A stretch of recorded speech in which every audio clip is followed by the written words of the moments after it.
Paris, kota yang selama ini dikenal dengan pesona romantisnya, kini menghadapi ancaman besar. Bukan sekedar hujan biasa, namun sebuah fenomena baru, hujan mikroplastik.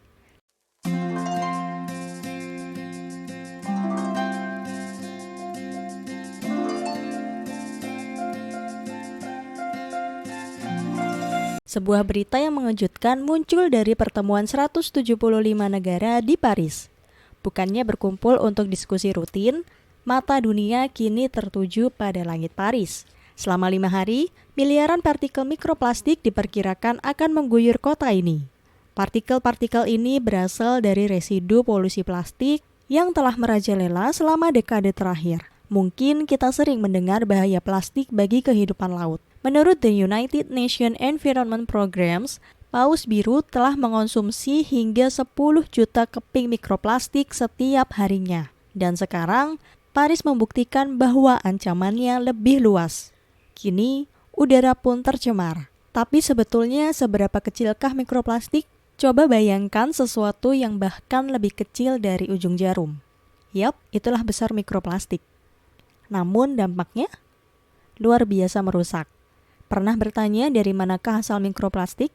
Jawabannya ada di sekitar kita. Pakaian, produk kecantikan, hingga asap kendaraan semuanya berkontribusi menghasilkan mikroplastik.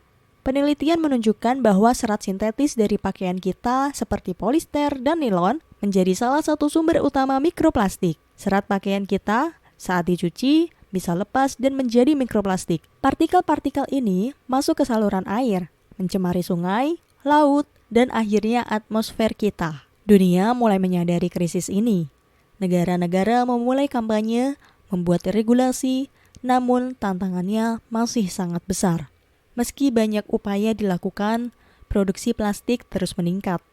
Menurut Organisasi Kerjasama Ekonomi dan Pembangunan, produksi tahunan plastik berbahan bakar fosil hampir 3 kali lipat dan pada tahun 2060 menjadi 1,2 miliar ton dan limbah akan melebihi 1 miliar ton.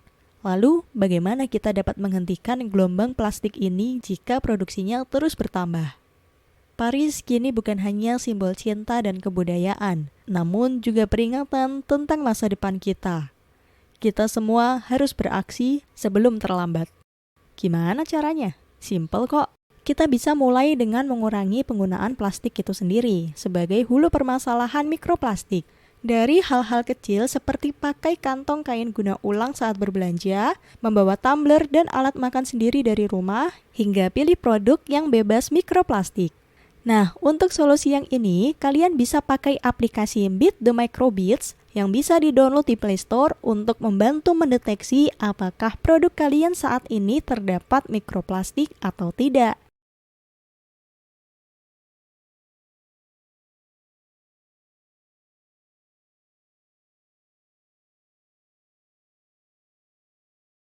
Kalau ada, cepat-cepat diganti ya, biar yang glowing gak cuma kulit kalian, tapi juga lingkungan.